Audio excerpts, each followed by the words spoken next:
Yep. Okay? But I don't believe it. You know that by now. You know I don't believe technology. Never trust technology. That's how they get you. So hold on. I'm going to refresh my thing, and I'm sure I'm going to see people here.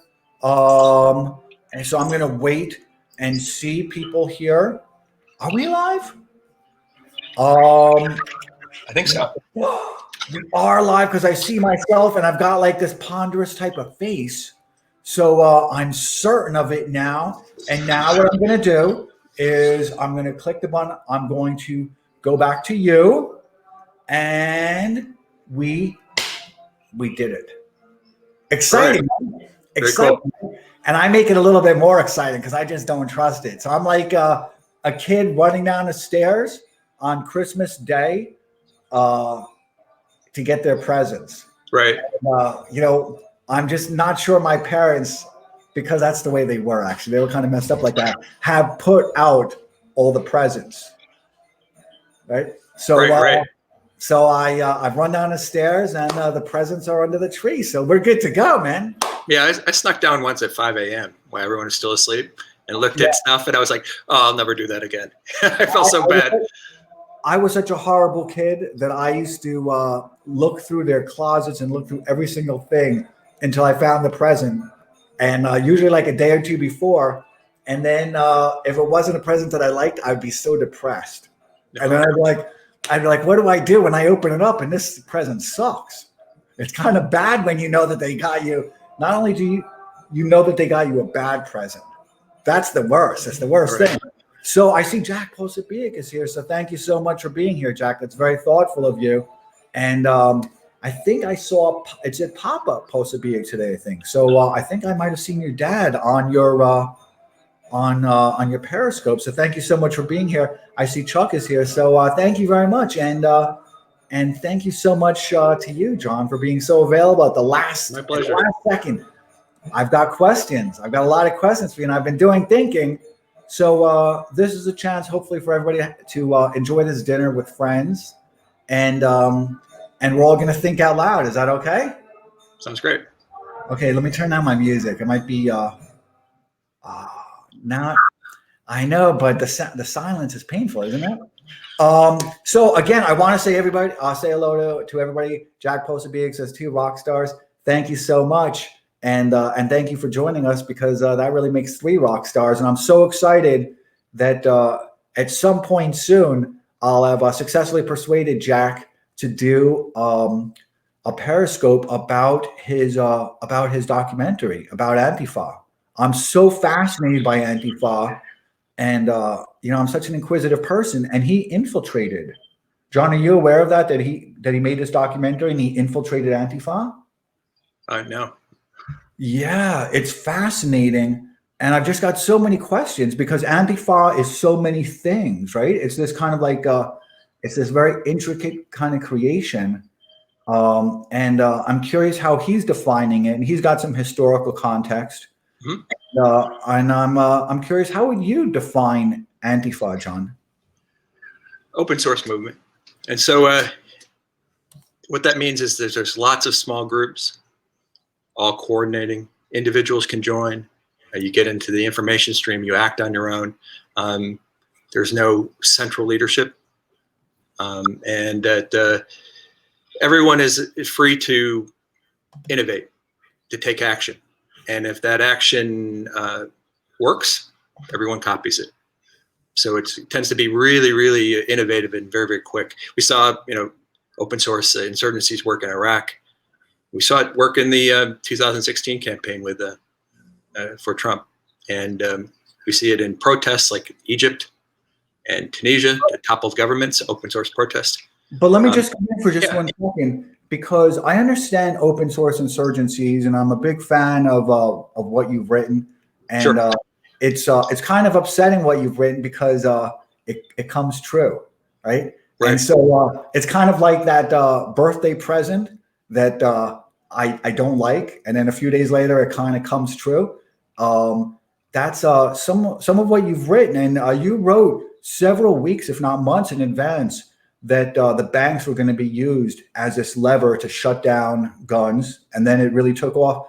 So can you give a bit of a narrower definition? And Jack, please do contribute here, because I'm very curious about Antifa, not, with more precision about Antifa, kind of the characteristics of Antifa, because it's more, it seems to be more than just a whole bunch of upset people joining together and kind of driving each other crazy and then shooting off in a direction.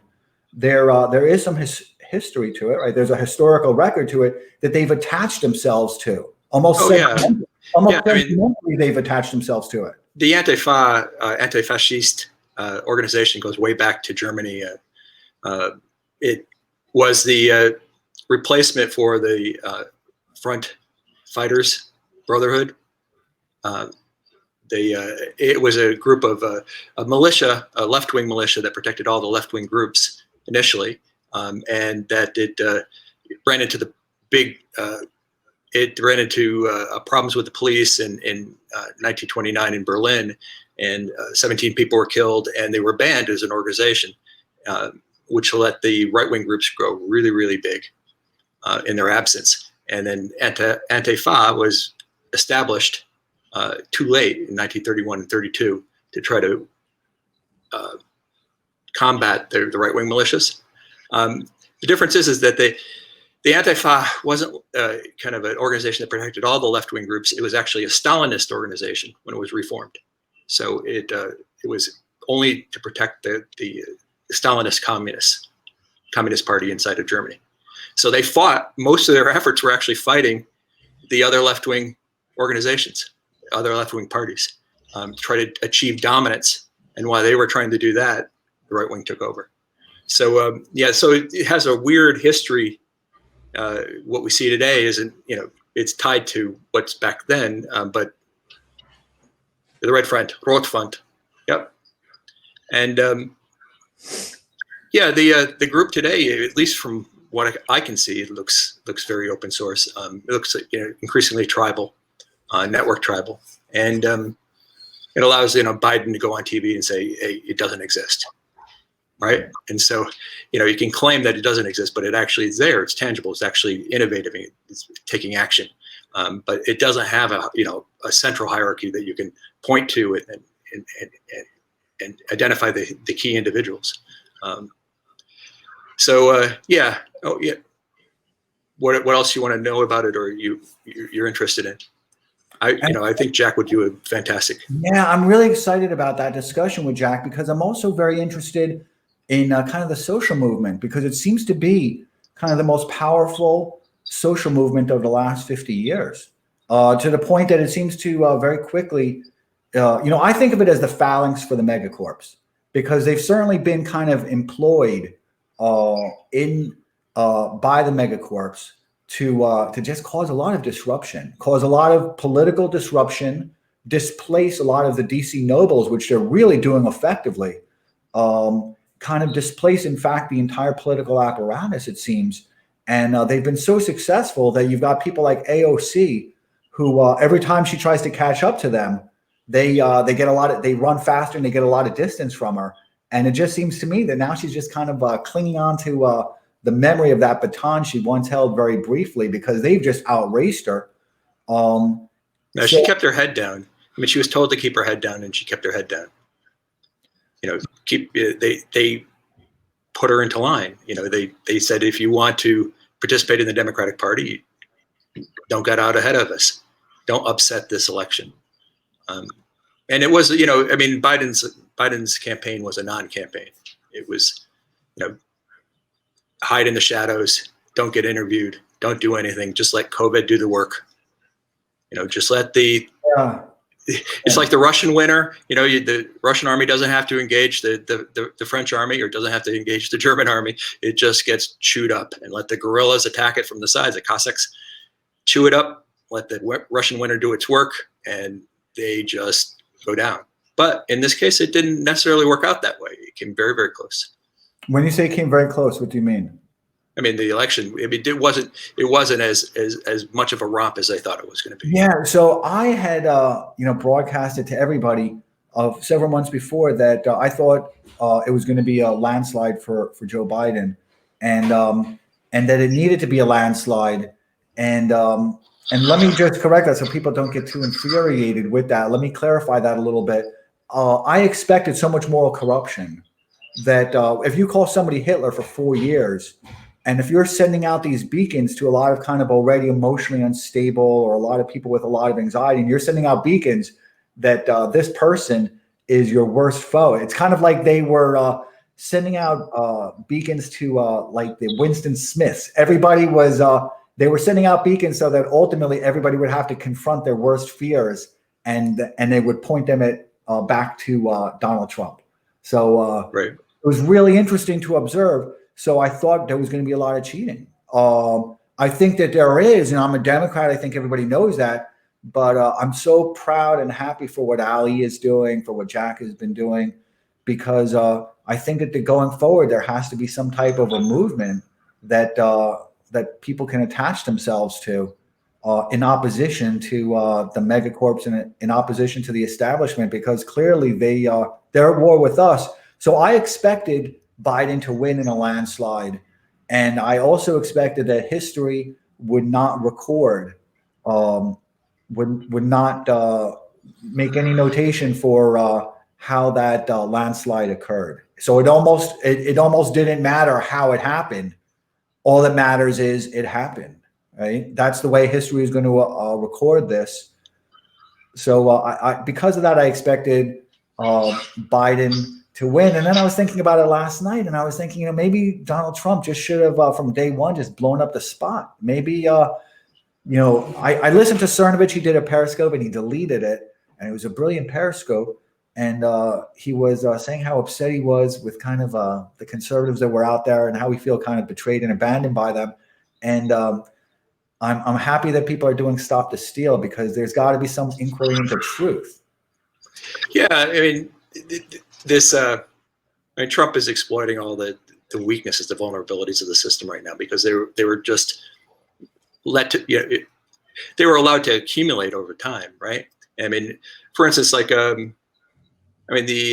election process is a long and drawn out affair, which in terms of certifying the votes, there's a long process. But I mean, it appears short because the media basically has taken it upon themselves, or arrogated the position of declaring the winner and saying, okay, it's all over, and you have to believe us, right? And that there's no challenge after the media says, stop, it's already done. And so Trump was able to say, okay, wait a second, that's not true. Let's stop that. And the media was like, of course, you can't do that. It's impossible. And then another thing was that the data from the polling data is crap. I mean, it's really hard to actually make any projections, and it's hard to actually prove that the votes were made in the right way.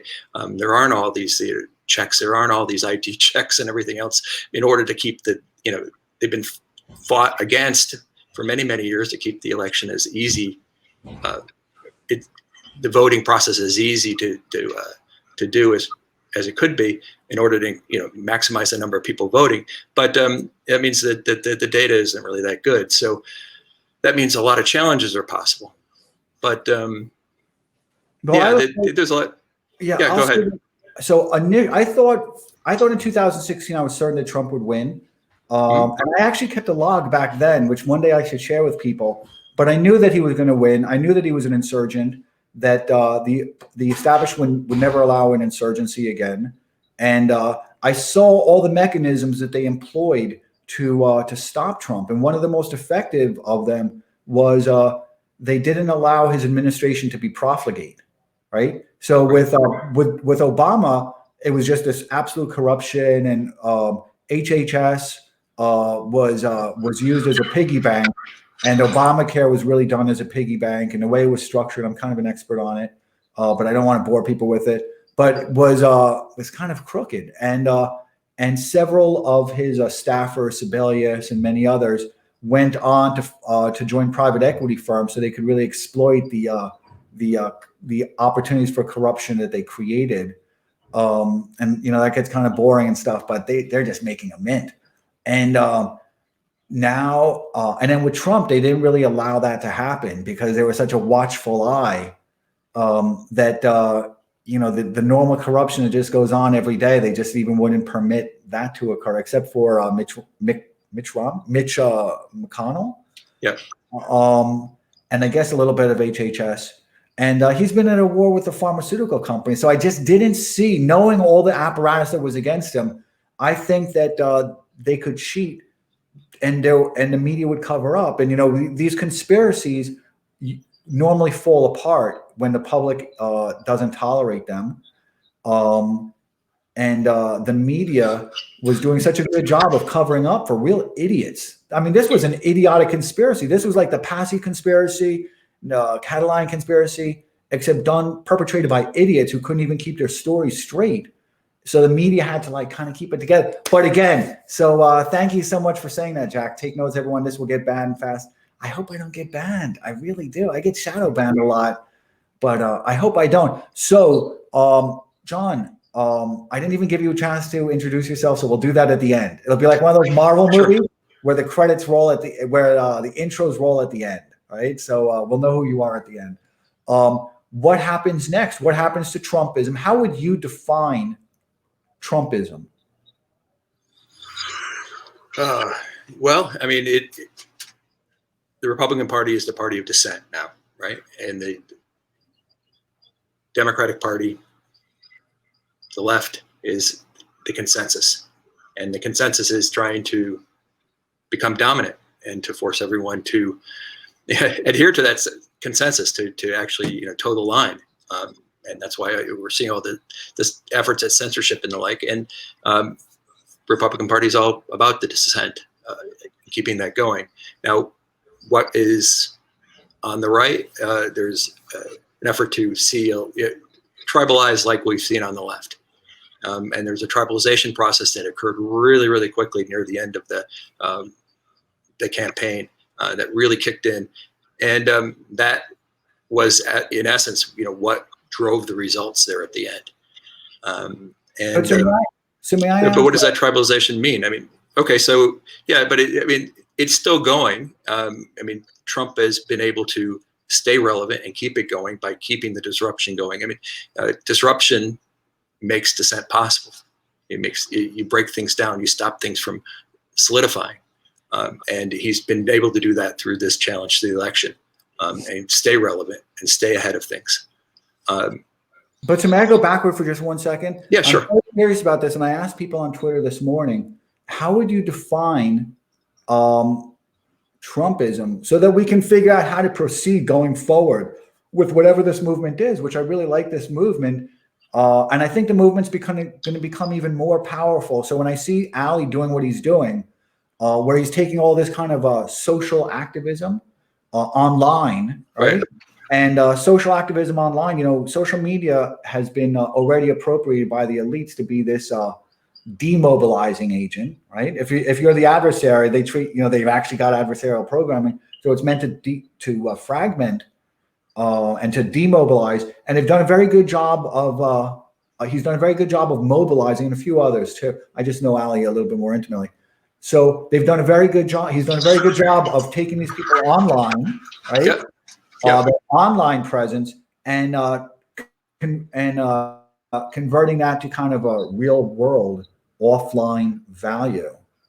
But I think we have to define what Trumpism is so we can figure out how to proceed with that. I mean, the dissent is about anti-establishment. It's anti you know, post-Cold War establishment that has screwed up again and again and again. I mean, the level of mismanagement we saw over the last 25 years was intense, right? So we had, we had WMDs that got us into a war in Iraq, which was people tried to tie it to 9/11, which is like nuts, rather than going after Saudi Arabia. A 17-year, 18-year war in Afghanistan that never ended, the forever war. We had the financial crisis, and that was really the turning point for me, is when nobody went to jail after the financial crisis. No, I understand. It was just like that. But that's the I understand. The establishment lost its legitimacy, right? And so this effort to get everyone to, stay in line and continue with the establishment is the problem. It's not reforming itself. It's not fixing itself. It's not finding ways to actually operate in this new environment and create, an attractiveness that gets people to come back. All it is doing is like, it's yelling at people. Here's my question. People to, get in line. Here's my question. It's really to everybody, which is, let's figure out what Trumpism is. So I'm very interested in how people here who are joining us, and thank you all so much for joining us, have kind of defined Trumpism for themselves, because is this something that's exclusively only Trump, right? Because if the new opposition movement, which I think is so important, is I fear that it's very simple right now to absorb it into the Borg, right? And that in a few years, if what defines Trumpism is kind of the language that he uses and the belligerence, but also the straightforwardness, right, of his language, then that's something very easy to pantomime, right? I mean, I don't think Trump is this open source insurgency, this thing that's becoming a tribe, a network tribe. Trump isn't really the centerpiece of it. He's a weapon. He's not really a candidate. He's not really a leader in the traditional sense. He's grabbed the baton and he's moving forward with it, but he's being supported because he's moving the insurgency forward. He's keeping that disruption going. As long as he keeps that disruption going, he's going to be supported. If he fails to do that at some point, if they are able to contain him and take him off the board, then we'll see a different player emerge. But it's bigger than Trump. I see that it's bigger than Trump, and I'll tell you what I think, right? And I was thinking about this last night. I did something with Joseph Cotto on their YouTube thing, and then he and I spoke for like 2 hours afterwards. And I'm going to make sure that Jack Posobiec and Paul Gottfried have a chance to speak, because Paul Gottfried is really an academic on this stuff.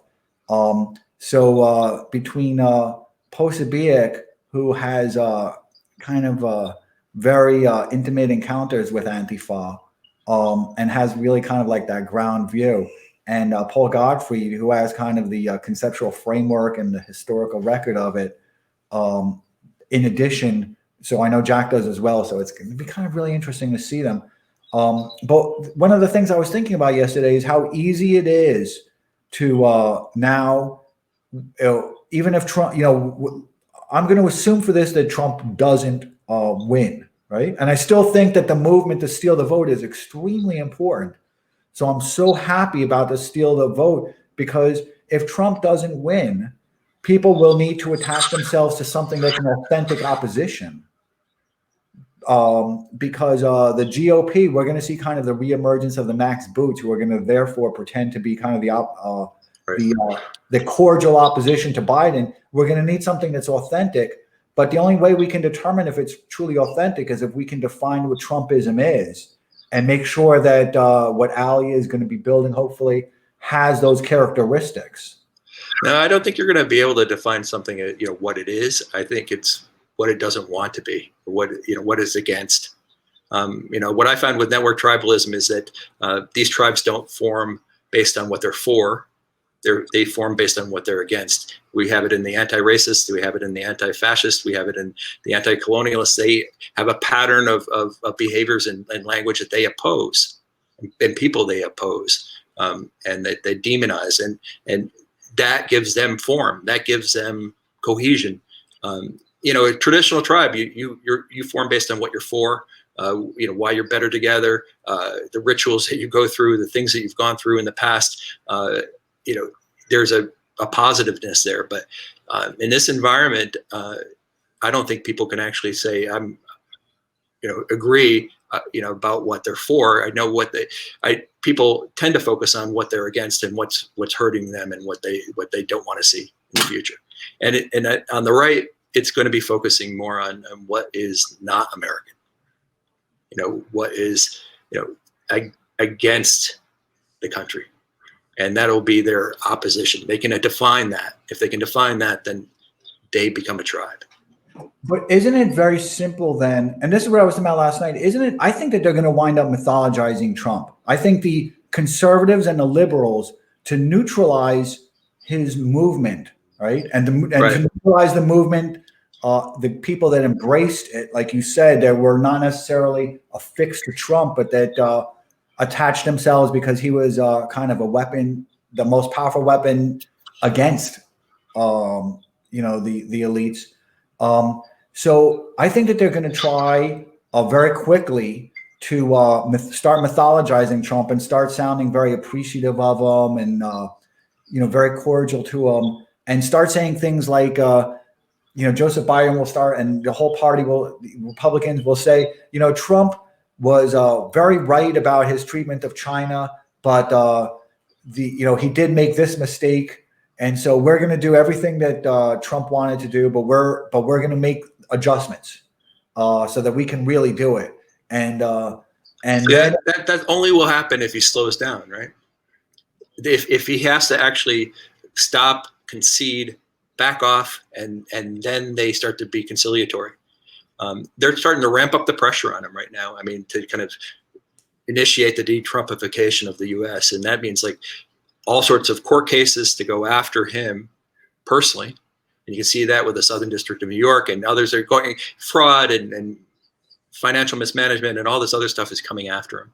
And then after not only him, but all his associates, all of the people he's done business with, everybody in the administration that's vulnerable to any kind of bureaucratic mishap, and all of that pressure is going to be brought to bear. And the effort will be to get him to concede, to back off, and then they could start the praise. Then they could start to embrace. But I don't think he's necessarily going to back off. I hope he doesn't. I really don't want him to. Well, I mean, they have to actually make the deal formal, meaning that we'll back off of these court cases and we'll back off of all this prosecution, and that we'll not go after you in the future if you concede. I'm sorry. No, go ahead. Because there's a little bit of a delay. And actually, there's not as much of a delay. I just jumped in. I was very rude. No, it's fine. No problem. Because we're friends, and it's a dinner, and I see so many people here with comments and questions, and I really want to make sure that we get to them as well, right? Because people are much more interesting than I am, right? And I want to hurl these at you. I never thought they were going to remove Trump from office, because I thought if they did that, it would allow MAGA and allow the Trump voters, and there's so many of them, and it's such a powerful thing, to really attach themselves to a greater cause, which is kind of the persecution of Trump and the persecution, of the injustice of removing Trump from office. I think would have just mobilized just too many people that the elites wouldn't be able to stop it. It really would have given them something that they would not have been able to fragment. They wouldn't have been able to destroy that. I think it could have overrun them. So I think they kind of were expecting just to trick Trump and use all the levers of bureaucracy to just kind of wait him out. And right. Now I think that they're going to I see your point, and it's so important. So I'll get back to my point. I'll jump to your point, and then we'll take some questions. But I see them already being very conciliatory towards Trump. Even in the way they've discussed the coronavirus or the COVID vaccines that are being proposed. And now I see them beginning to be conciliatory in a way that I think that in 5 years, they'll make him a Reagan, or they'll make him a G.W. Bush. I think they'll do it actually quicker on a quicker schedule. And the dangers of that is they'll say things like, if Trump were alive today, he would agree with us with open borders. He just wanted more rules and regulations. The establishment's going to try to do that, but the left has changed. I mean, there is a huge group of people on the left that will never forgive this.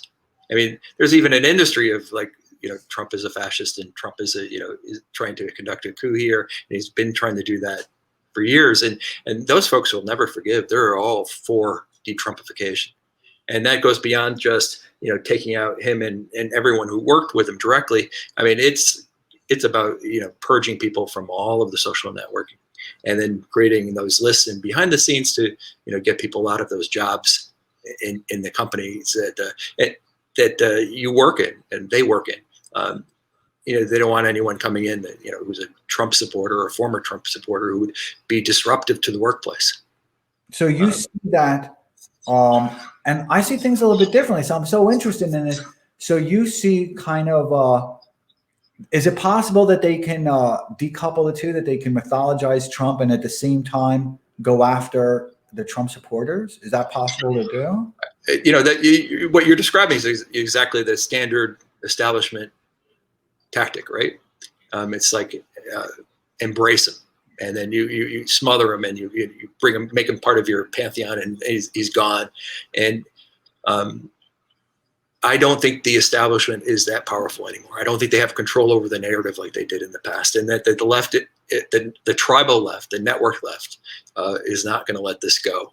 And that they are going to go after the establishment very, very hard over the next 3-4 years, because they're not going to. The establishment's not going to deliver anything, and just like we saw before.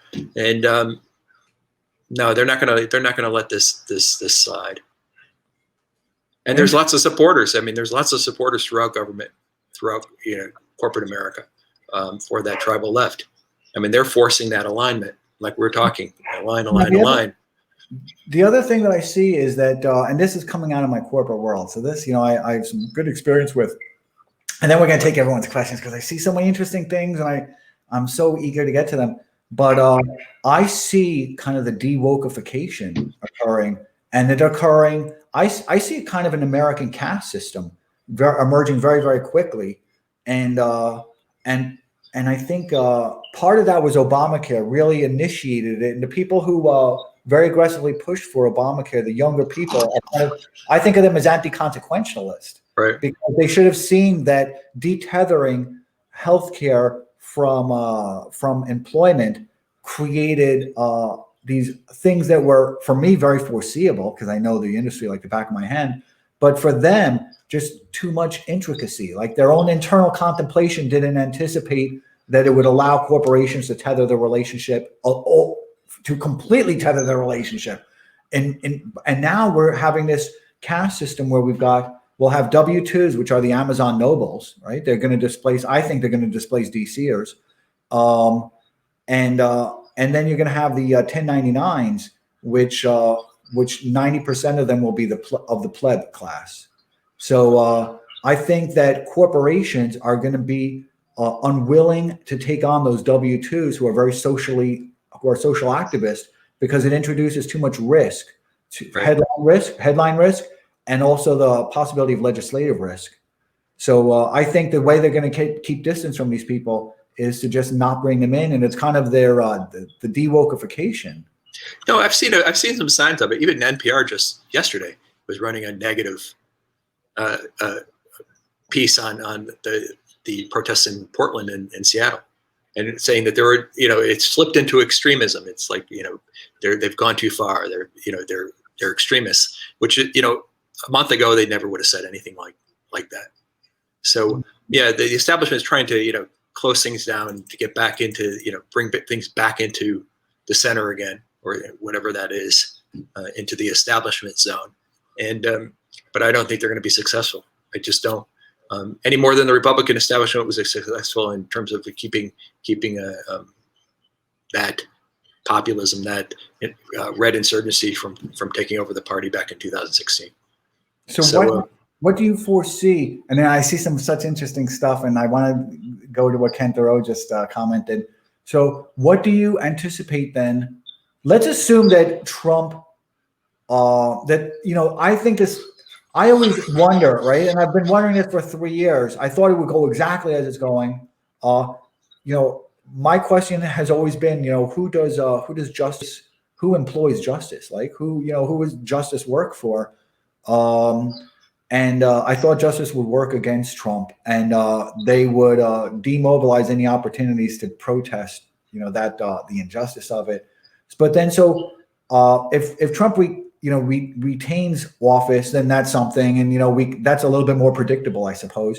But if Trump doesn't retain office, what do you think happens next? And let me include within that what Ali is doing, because I don't really see a lot of opposition other than the presence of opposition other than what some of these people are doing.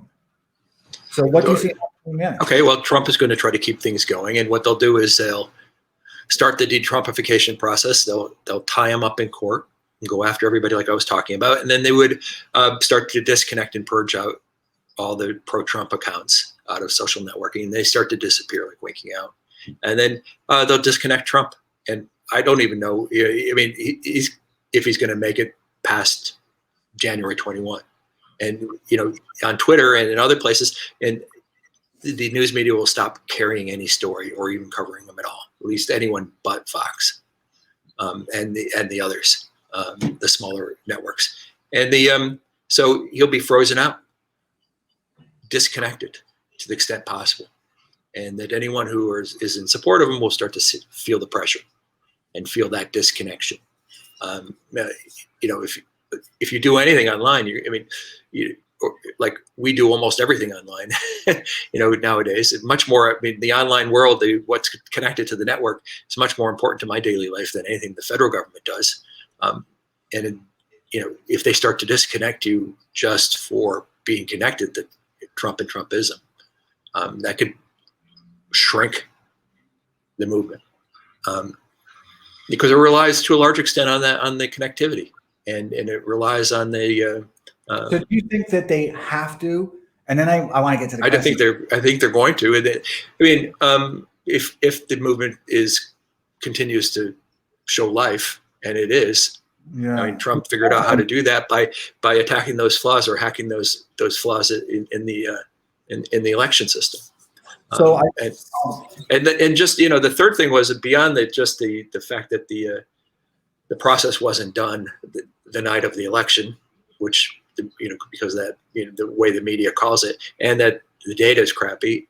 The third thing was that the moment he did it, he had huge amounts of opposition, and everyone was calling anyone who supported Trump, a fascist and a coup monger or whatever, and that of course gets people immediately back into the defense of him and what he's doing, and so he played that perfectly, and that's going to go on forever. I don't know if necessarily see that ending, even after he leaves the White House. So you think there will be an authentic continuation? Because there's certainly going to be an inauthentic one, right? The people that are impressed, Josh Hawley, I like these guys, or Jim Jordan, but I'm also very unimpressed with them. I think Hawley is intellectual. I think Jordan is somewhat of an intellectual, but I never really thought of them as willing to risk their careers and risk the blackmail that DC is really good at for Trump. And I don't think that what comes next will include them if it's authentic. And if it's inauthentic, I think they'll be at the front of the line. Them and their packs will be the grifters. Yeah. If it's inauthentic, they'll just be toll takers, right? So because they know it's not going to have any real purchase, right? But if it's authentic, they can't risk the kind of double barrel attack government and the network left attacking him, both internally and externally in those companies. They're going to, those big tech giants are going to fold. They're going to align. And when they align, up come the AI censors and they get down. I mean, the difference in censorship between now and what we saw in the post-World War II environment is AIs. I mean, and that those AIs can censor you down to the conversational level, not just the big media giants and not just the online networks. It can actually censor your personal conversations and monitor them en masse, all 3.5 billion of us at the same time in real time, and intercept things before they even get uploaded. That's a level of censorship and control that we've never seen in history. And, it's the thing that we're flirting with right now, and we're doing it in a bad way. I mean, I think the way out of this is maybe to get a digital bill of rights going. And I mean, where we have protections against the government, against the network, in the same way we have protections against the state. So I'll tell you, it's a really interesting point, and then I'm going to get to the questions, because you bring up such an interesting thing, which is one of the reasons I think, and I've referenced Ali a lot, and I know that there's other people involved, and I'm not, I'm not necessarily doing that in just an admiration, but I'm really doing it because of the importance, I think, of creating an opposition to the opposition type of movement that normal people can attach themselves to, right? Because there's a lot of people who are really pissed. I know a lot of Muslims who voted for Trump, a lot of Hispanic. I know more Muslims have voted for Trump than who voted for Biden. And I know a lot of Muslims. I know a lot of immigrants, a lot. Nevertheless, so one of the reasons I think it's important is because the only lever that plebs, and I kind of include myself in that, and I kind of don't, so I'm in a kind of an unusual position, but that plebs are going to be able, the only lever that plebs are going to have to be able to mediate with the elites, right? Because they're not going to have the political structure anymore. Clearly, that's out the window. So the only lever they're going to have to mediate kind of a peace agreement with the elites is these type of organizations, because these AIs and robots, the elites themselves right now appear to be very insecure, and they're very unwise, and they're really not the elites of old. They're not very sophisticated. They're not intelligent. They're not well read. They're very insecure. They're very unwise. And I think that people can negotiate a peace agreement, right? The social contract with the elites that would stop them from building up robots to replace a lot of humans. I'm a big fan. Sure. There's two ways to do that. It's one, to recognize that we need a ownership of our data. We need certain protections. We don't need privacy. Privacy is just like this philosophical argument that never ends. And real ownership, everything that's recorded on you, you own until you sell it or lease it or whatever. And then the second thing is we have to recognize that this social network that we're all part of across all these different platforms, that's an actual social decision-making system on par with what we see in markets and what we see in bureaucracies and the like, and then we have to ensure that it works. And it right now it has the consensus and a dissent dynamic, and both have to be vital.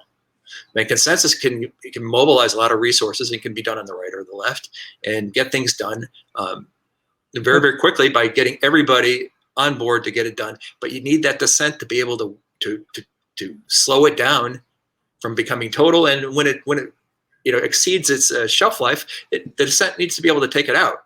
And if you shut down the dissent and say you can't say anything negative about this, and we're going to censor you out, that's nuts.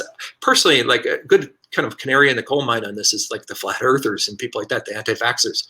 I don't see them as a threat. I like the idea that there are lots of different ideas out there, and that they exist and people are able to think them, and they are in our tool set if we need them for dissent and maybe even a consensus in the future, and that you need all of that diversity of thinking in order to be functional. But if you wipe it all out and you become one thought on this issue and one way of doing things, that's the end. So I'll tell you, that's the end of innovation. That's the end of everything that we do. I'll tell you what I think, and then we're really going to get into these questions. And I so much appreciate everybody's time and everybody for being here. And I really want to go through your questions and your comments. I'm so fascinated. I'm also fascinated if people want to contribute their definitions of Trumpism and some of the other terms that we've used, because I know we've given examples of Trumpism, but I think some of them fail in kind of the one and only type of properties of what Trumpism is. I'm really curious what people have to say about it. And I want to discuss Antifa. I'm so fascinated by Antifa. It's not going away, no matter what happens next. It's not going away. But so it's a tribe. Yeah, it's there. Network tribe. It's there. I'll tell you the way I see it in the future is I think that our elites, the tech elites, have some degree of Asperger's. They're not empathetic. They don't understand people. They've never failed before, so they're not humble. And they're looking at humanity as a failed business model. And they want to cut staff, and I think as soon as there's some way of disposing of the staff that they want to get rid of, they would do it. But again, I think that they look at humanity as a flawed business model, and it's just the way their mind works. I think they're nihilist. I don't think they've attached themselves to any, concept of a higher authority other than themselves. And I think they've kind of envisioned themselves now as a god in their algorithms, a scripture. So I think that we need some way of mediating with them so we can all kind of live, because the social contract used to be, Yeah. your taxes, but just keep my house safe and don't get me beaten up, and I'll pay taxes. Well, I mean, technology elites, people who are using technology to kind of improve our society, improve us, been around in the U.S. experience. I mean, it's one of the things that was unique about the United States is that we were always constantly trying to improve ourselves and make ourselves better. And we were willing to use technology in order to do that. I mean, you think of the way that Ford was, the way he priced his vehicle, the way he even built it, right? He wanted to make sure that anyone who's caught on a farm can get out and drive and see the world and do things. And, he made it repairable. He cut the price in half. I mean, it was about transformation. The same thing about like phones, putting phones in everyone's houses in the 20s and the 30s. Whereas like if you were in the UK, they only put it in the post office because they thought nobody else wants it in their homes. We would put it, it's this, but we've lost a lot of that now that these tech elites have begun globe standing. They're not thinking in terms of trying to improve our lives per se. They're thinking in terms of extraction. They're thinking of, throwing little nice to have tools and nothing about trying to make us better off and better. Yeah. It's just that improvement, drive to improvement, that drive to create that better society is not there. Yeah. Because you can see that it goes all the way back into the kind of, Max Faber's, what? May I, because it's a friendly dinner, right? And there's so many people. Would you mind if I raise my hand, right? And and I'll order some more fries or whatever I'm going to order. So I want to get to some of the questions. And Jack knows I'm so fascinated by Antifa, and we were discussing it while he was engaged with that type of stuff. We were discussing it because I was very interested in the type of communications devices they were using, the amount of Chinese Communist Party infiltration of these movements, which is a real problem. Chaz, Raz, the warlord of Chaz, was definitely not just a provocateur; he was an agent. So I'm agent of hostile powers. So I'm really curious. So Jack, everybody here, I've put up Jack's movie, which is antifamovie.com. I'm going to see it, and I'm really eager about it. Yeah, I'm really fascinated by it, and I'm really. I hope everyone will see it, because I'm really then looking forward to that conversation with Jack where we can all kind of discuss it, because there's just so many questions about it, about how to, again, negotiate with that social movement, right? And how we can slow it or stop it, or what happens next with it, how we can mediate that, because it's not going away. And it's clearly being used as the phalanx for the elites. And not only that, but they've been given kind of like the franchise on violence, right? So the violence has been deregulated. They've been given that franchise. So I want to discuss that with Jack, and how much they use kind of the industrial activist complex machinery. I'm very interested in that. So I hope everyone will get a chance to watch that. And I want to thank Jack also for being here. And I think since I started following Jack around 2015, it's been remarkable watching his career. So I'm very excited about it. And he's got the comic book also. So I think that's pretty cool. And now we're going to get to people's questions. So Ken Thoreau, thank you so much for being here. He says it's as if there's a playbook. John, do you feel for the last 4 years that there has been a playbook that against Trump? Well, the establishment playbook didn't work at all. So the standard, impeachment process, I could see that from a mile away. Trump's support, at least in the polls, was steady at 42% throughout the whole process. And it was based on a fundamental misunderstanding about, the way in which Trump was elected and how he's supported. The establishment didn't really have a playbook. There's because that implies that there's lots of elites out there doing the planning. And I've seen the elite processes, how they think and how they plan. No one's that tuned in. They're not that savvy in that regard. They participate, but this thing is on its own. It's got its own dynamic. And this open source dynamic is a different thing entirely, and it doesn't. It's not conducive to leadership. And it drones out. Excuse me. Can it be turned off? I don't know. I don't think so. I mean, I think this is a inevitable process. I mean, because of the way the technology is changing us, and it's already changed us. I mean, just like once the printing press started that change and rewired our brains, it started us thinking in terms of literary kind of mindset.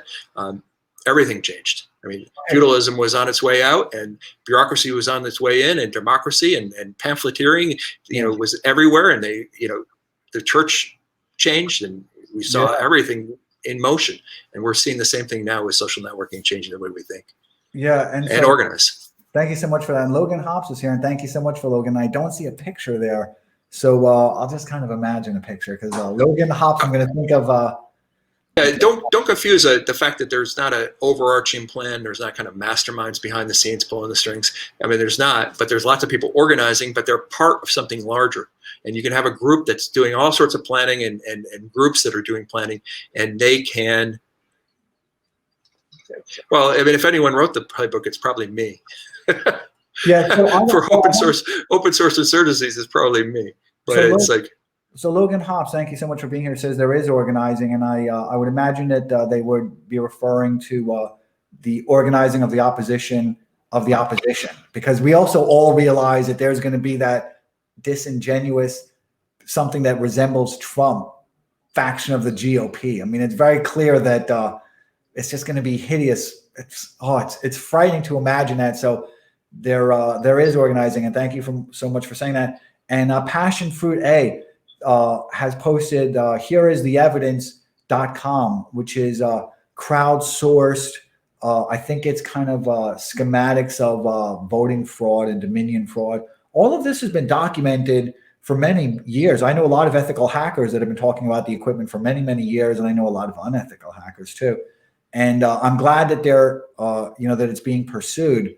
I personally don't think it's going to be effective to, unfortunately, to have Trump keep office, because I don't believe in justice, and I don't believe in the power of language. I think the power of result is much more powerful than that of language, and but I think that that's important for the historical record. I think the historical record will require some look back onto the voting fraud. John, what do you think?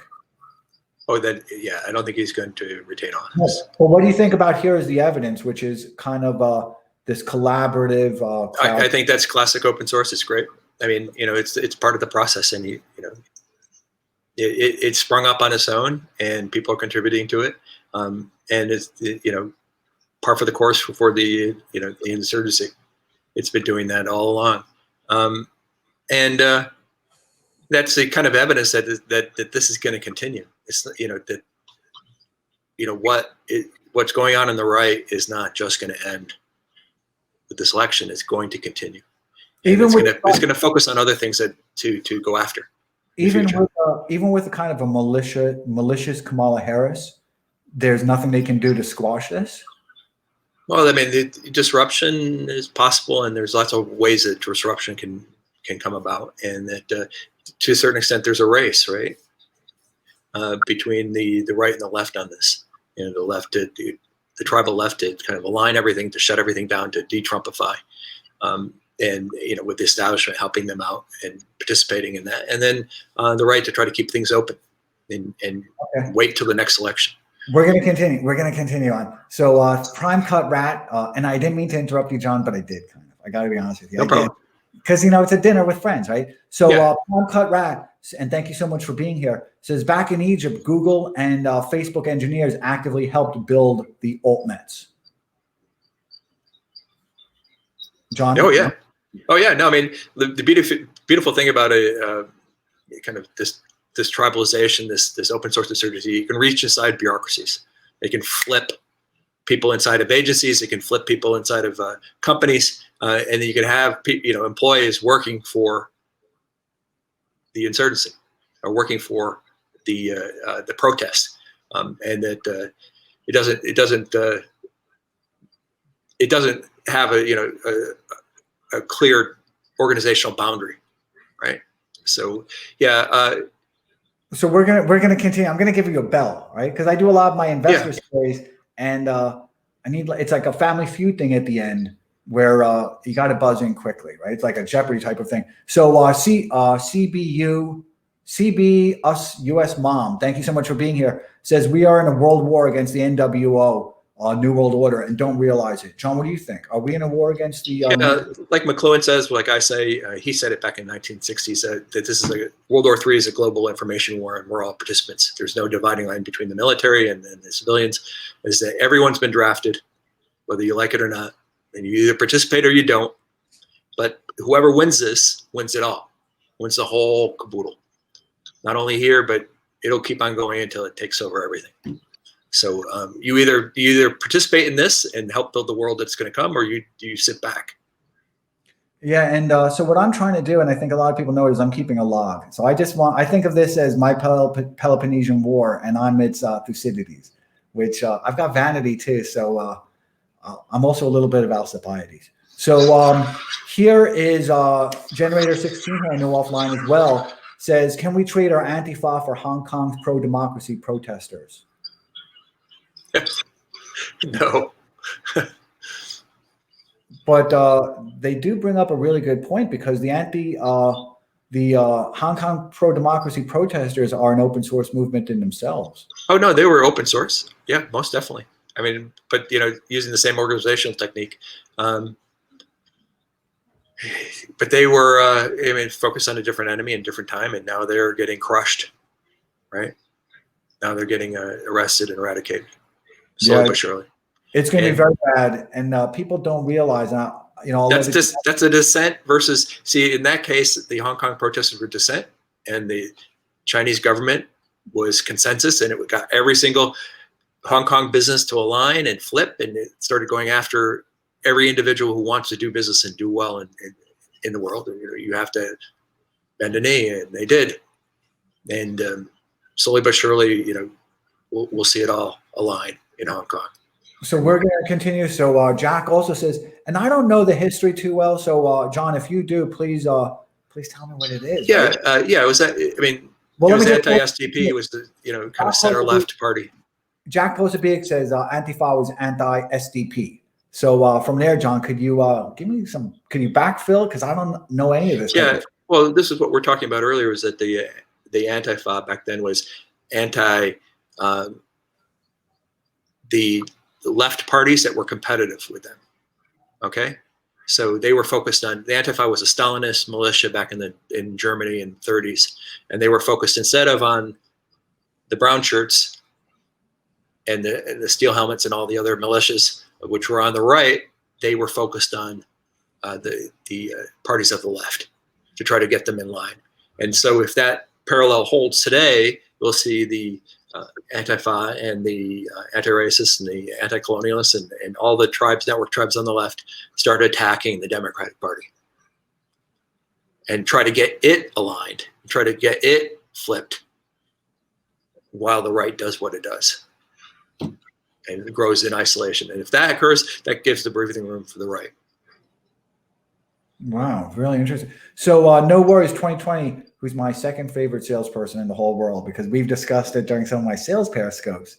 I'm so interested in so many things, and sales has been so good for me through my life, and it allowed me to do things I wanted to do. So No Worries 2020 says current Antifa just borrowed that past as branding. I discussed that a little bit yesterday with Paul Gottfried, who's an academic on it, and I'm looking forward to that conversation with Jack Posobiec as well. What did he say? Well, my question to Paul Gottfried was why we never hear about Mao, right? And we never hear about Stalin or Lenin, and they killed far more people. So why does Antifa, why does this social movement and the AOC malarkey, right? However it could be said, why do they cherish, Stalin? Why do they cherish this kind of communism? And he felt part of it was that they really like the idea of, in their minds, they think that the prison system and you can remove people and put them into this kind of educative type of environment, And so if they're not good citizens by their definition, you throw them into a gulag, and in their fantasy, it's a very educative type of place where they can just be kind of instructed on how to become better citizens in their left world. Yeah, I don't think you can say that there's any one ideology in what people are for inside of the Antifa, right? I know what they're against. I know that they are focused on fighting that, but you can't like say they have a cohesive ideology behind the scenes of what they're for. What they adhere to. It's all over the map. I mean, it is a dog's breakfast, and the same thing, and to a certain extent on the right is like, yeah, it's a dog's breakfast. I mean, people believe a lot of different things, but they know what they don't like and what they're fighting against. And that's just the way that these movements work. It just it's what guaranteed that Trump would be supported. Is that the open source movement formed around the idea of sending him to Washington to disrupt stuff, and that everything else about him that could worry people or disrupt, make people angry, was forgotten, was overlooked. So even when the Access Hollywood tapes came in, it's like people weren't electing him as a candidate; they were electing him as a weapon to send to Washington. Do you feel, and I'm asking this of everybody else also because I'm very interested, so people, please tell me what you think. Do you feel that in that 4 years, and I know that Trump was under constant assault and there was a fusillade. I mean, we all observed it, right? I mean, it's impossible to be intellectually honest and not kind of observe the fusillade that was cast on him by everything. Right? It was just absurd in American history and world history. It's kind of absurd. But so do you feel in that 4 years that he kind of did disrupt it enough, or do you feel that once in office, he started embracing he turned it, and he started embracing being the establishment guy? So you're thinking in terms of disruption as passing legislation or doing things, in the traditional way, right? But he was disruptive throughout the entire process. That throughout the entire 4 years, that's all he really delivered. Was, from the perspective of being, this anti-establishment insurgency, it's that he stopped the establishment from continuing to cinch down the vice, right? To make things worse. And to that extent that you could say that he was successful in that. He disrupted it. He prevented it from advancing. In terms of, notable legislation and the like, I don't think that's the measure. That would be the measure for establishment win, but it's not a measure for what we're seeing.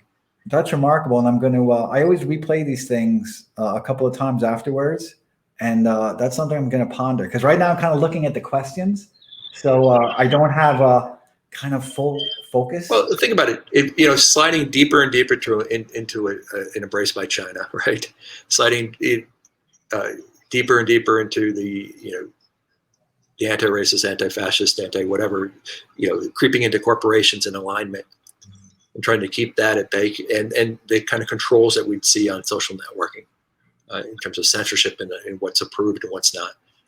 That didn't cinch down like it would have otherwise, I think. And that more foreign wars, the endless wars. I mean, that was slowed down. I mean, he just didn't get involved. He didn't do it. I'll tell you, and then we're going to go to some other questions. But Trump was also an expression of a wage earner revolt, right?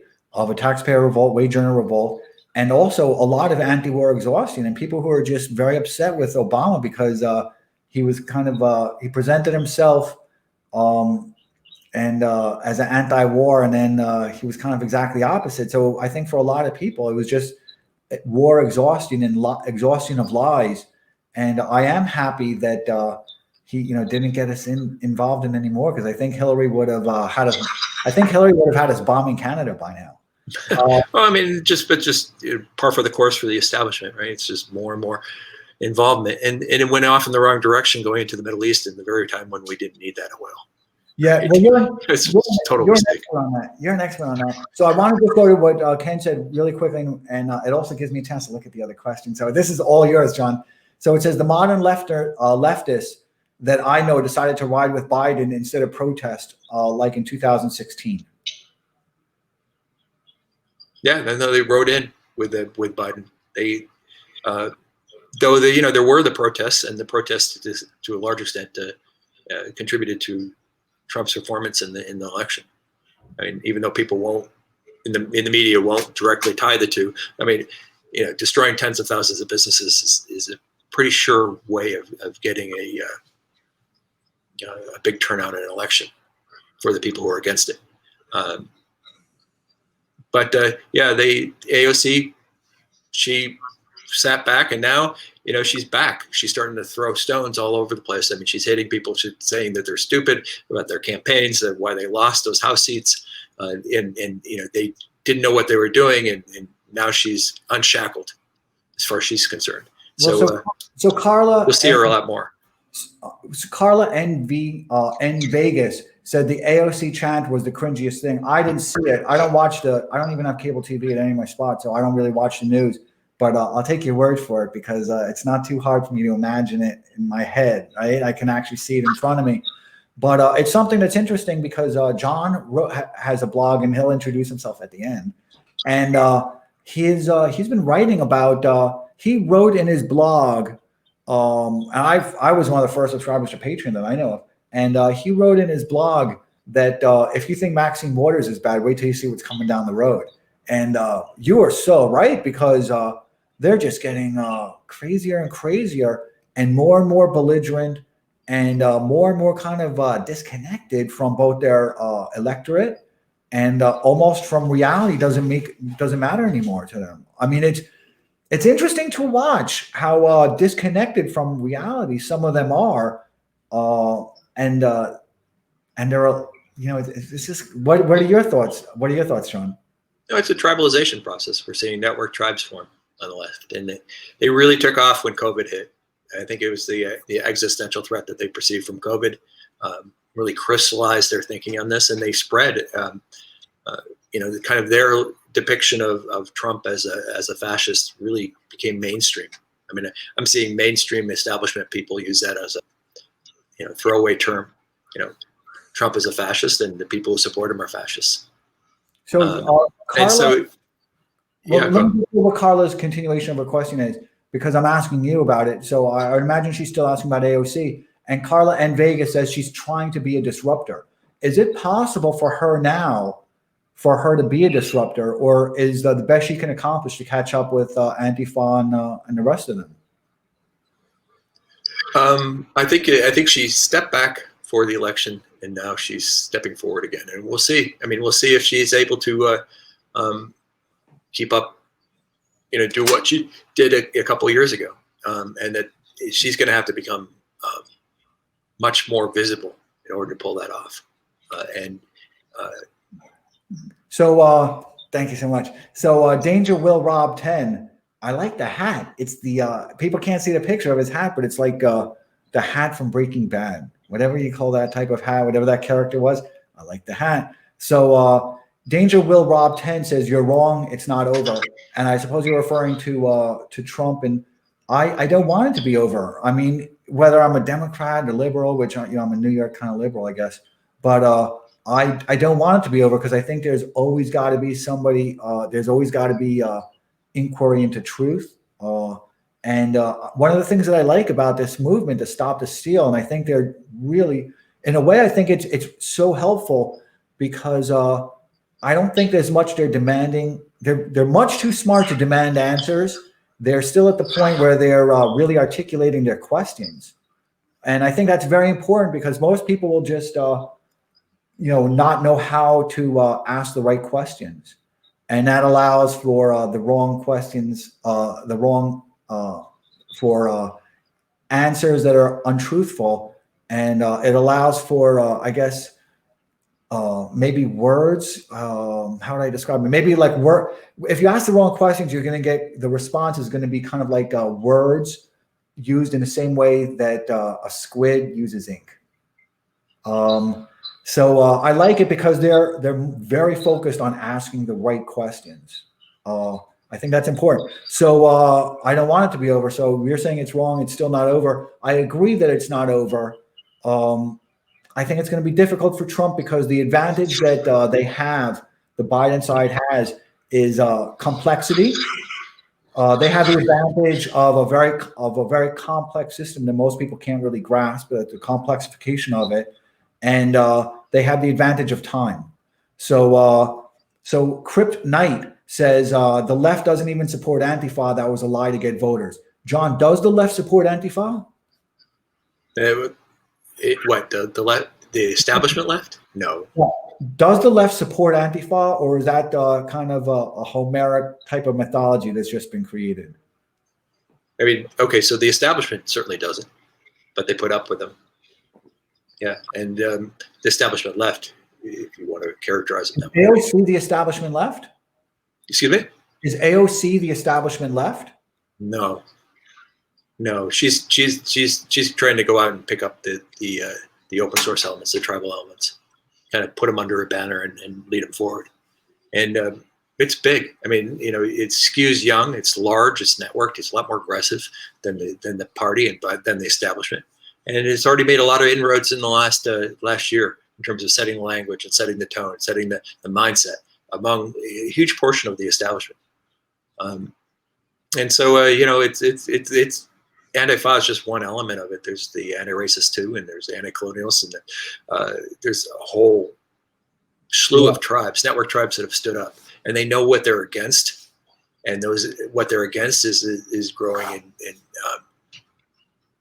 clarity and definition and sprawling into more and more areas, and more companies and organizations are signing on to it.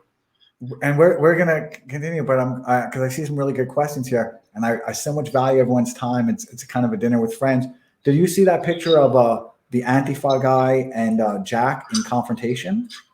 Did you ever see that picture? Yeah, I think so. Yeah, it's a really good picture because the Antifa person has all the anonymity.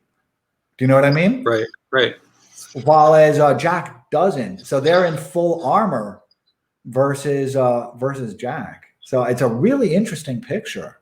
I mean, there's just so much in that picture. You know how that picture where that propagandists always use, where they'll have like a bunch of soldiers with their rifles, and then they'll have some woman, some very elegant looking timid woman with her finger, like giving them a flower, or with her finger into the barrel. It was the exact opposite of that. You know what I mean? Yeah, I mean,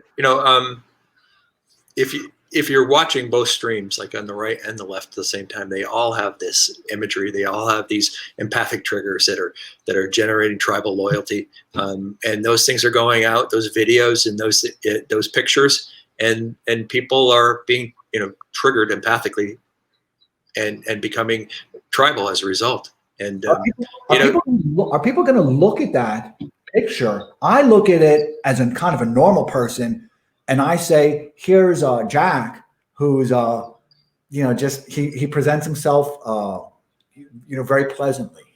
Sure, very pleasantly. His appearance is very good, and so he kind of looks like we all kind of do, right? And I see somebody who's got all the anonymity, who looks like kind of this futuristic infantryman. And I think automatically that guy's a crackpot, and this is not a good situation. Oh, sure. I mean, look, these empathy isn't a voluntary thing; it's an automatic thing. It's involuntary. It happens to you, and when you're connected, or when you're triggered by it, it models the victim's mind, or the person you're having empathy with, on your own, and it's a vast transfer of information. So when you saw the George Floyd video, that was an involuntary empathic episode, and you were connected, and you felt the knee on your neck, and you got mad at the police. And then when you saw the early videos of, say, Kyle Rittenhouse, where he's like saying, the rosy-faced young guy sitting out there saying, I'm here because I want to defend this property, and then to see him mobbed and attacked, or seeing those people who went to the DC protest and the MAGA protest, where they were walking back and being attacked in the street. Or if you're on the other side of that same protest, you saw the Proud Boys out there, beating at people in other videos, right? So that was another kind of empathic trigger moment. And again, whether you're cognizant whether you want to or not, you're triggered by that, right? So my question is, there's a lot of people's questions, and I just rang the bell, right? I Yeah. buzzed before you did. So, but my question is, are some people looking at that confrontation and siding with the military appearing guy? I mean, do they think of that person as heroic? Well, they have plenty of pictures of the opposite, right? So they don't even see a lot of the stuff that triggers the right. I mean, they just kind of gloss it over. It just goes by. I mean, it allows you to manufacture this stuff too. So, you know, you have all these incidents like of anger that are staged, right? And hate, and then that it washes over everybody, and everyone's triggered, and everyone's like, it has this, you know, empathic, you know, connection. And then it's proven false, but who cares at that point? It's an example of this larger pattern of activity, this larger idea that you're signing on to because you believe it now. This is an example of it's tangible, it's real. And the people who are fighting against it are all like me. You know, we see the same thing, and we have to fight it. We have to fight that. And that's tribalism in the purest sense. Yeah, and thank you. It's really interesting, and I'm keeping a history of this. I look at both sides, and I, see a lot of what Scott Adams says, because he's very good on kind of the rhetoric, the persuasiveness of it. I guess he's an expert on, and I still think about the interview that Jack Murphy did with Alexander Dugin, where Alexander Dugin summed it up really elegantly. It would have taken me like an hour. It takes me an hour to say these simple things. He said, if there's no truth, then there's no lies. I thought that was really interesting. And Jack has really been remarkable. So over the last 3 years, I've really watched him mature so much. Well, there's no facts. So in a tribal environment, you need tribalism in order to have established facts. You need a tribal bond to assume when somebody gives you reports on an incident or gives you a fact, you have to have a tribal connection to them to make the assumption that they're giving you truth, right? That you can believe their facts. But if they're in the other tribe, anything they present is seen as an attack, as something to undermine you. You can't understand anything that you don't believe anything that they're providing you as facts. And without facts, there's no coherence, and there's no social decision making that can go forward from there. So, and thank you very much for that, John. So I'm going to have difficulty with this name. It's so. Pardon me, and I also have a little bit of a lisp, so that's going to make it even a little bit more difficult for me. But Mu Ahab, thank you so much for being here, says, if Trump wins, I'm sorry, John, I think that was your microphone, says, Mu Ahab, thank you for being here, says, if Trump wins, what would happen to social networks such as YouTube, Facebook, or Twitter? John? Efforts to kind of cinch down the censorship would slow, but pretty much nothing else. They'd be allowed to continue their business under the agreement that they don't cinch down on stuff. They don't start kicking people off. They don't purge. They slow the purge. So if Trump wins, if Trump retains his seat, do they slow the purge, or? I don't think there's any effort to do anything beyond that. I mean, people talk about breaking them up and stuff, but frankly, why would you break up like Facebook? I mean, in the sense that it has 3.5 billion people. It's like, it surrounds China, right? From a geostrategic perspective, we are getting data. If it's nominally an American company, that China is not getting. Yeah, so I'm going to be doing a discussion with Matt Stoller, and I'm going to wait till after the election resolves itself, for a couple of reasons. Because then we've got to look at kind of how these things go legislatively, and he's of the opinion that monopoly should always be broken up. And I'm of the opinion that we need monopolies because we need companies that are hoarding cash because innovation is so expensive, and they've got to smooth the volatility. But I don't see any way that any genuine effort to stop or slow down Facebook, Google, or any of them. Look at it this way. I mean, all of that. Okay. Almost every product and service that we're going to build in the next 20, 30 years will include AIs, right? And AIs require data, vast amounts of data. The more data, there's a high correlation between the quality of the AI and the amount of data that you get. It's almost a straight line up. And the bulk of the data that you're getting right now on human behavior and thinking and language use and everything else is all found on these social networks. And we're getting it for all the countries around the world. And if you, except for China, right? And China hasn't been able to expand beyond their borders, and they're not able to get all of that nuanced data on how all the rest of the world thinks and acts and can't build those AIs and can't put it into their products, and they will suffer as a result of that. And that's the ultimate containment there. And if we break it up and allow Chinese companies to start buying them and start to take advantage of the weakness that presented on that, then it's ultimately damaging to us. So I don't know. I mean, you can break them up, but that's based on a 20th century mindset. It's not based on where we're at right now. I actually bought Facebook stock after Cambridge Analytica, during Cambridge Analytica, because I knew that would be an opportunity for Facebook to purge themselves of a lot of developers and APIs and bring that all in-house, and for them to recapture all of that revenue. And it worked out. And now I expected them to fire everybody last year, and that worked out too. So it is interesting. So Ask Bill Ball says, guys, please stop posting what you might do, not only if you truly intend to take action if the Chinese Communist Party wins. And it looks like Bill is saying that to other people who are on it, but I wanted to present that. Danger Will Robb continues. He's the one with the good hat. If people can't see it, there won't be a Biden presidency. That's an unknown, right? So we're dealing with the known unknowns, and we all need to fear the unknown unknowns. So Generator 16 says to me, actually, wait, I thought you updated your prediction the night before. This is true. So let me say what happened. In May, I said that Biden was going to win in a landslide. He was going to be an FDR 2.0. He was going to re-enter TPP. He was going to re-enter WTO. He was going to re-engage with World Health Organization, which is a criminal enterprise.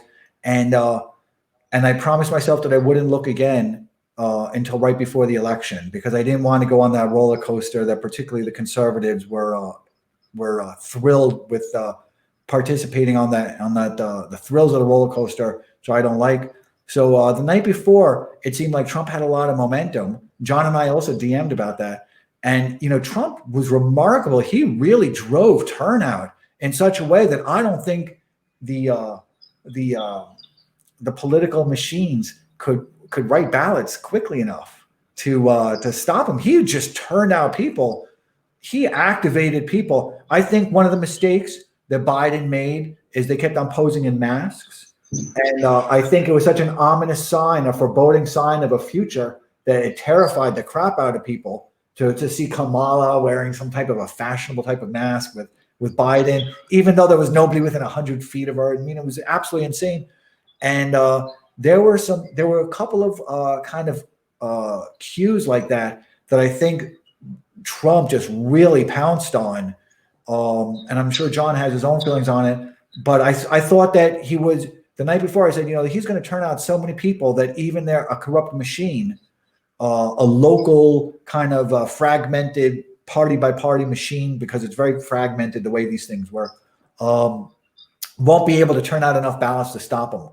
And sure enough, it took them a couple of days to be able to fill out all those ballots to stop them, because it's, there is fraud. There's no doubt about it to me. It's will the fraud be prosecuted now, or will there just be kind of a Lindsey Graham letter going out in 3 months saying that he wants to investigate it further and form a committee so that this doesn't happen again? John, what are your thoughts? You and I discussed that.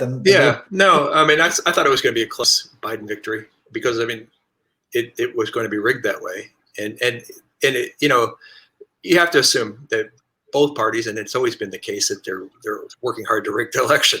It just happens. It's cheating. Everybody cheats to the extent they can get away with it.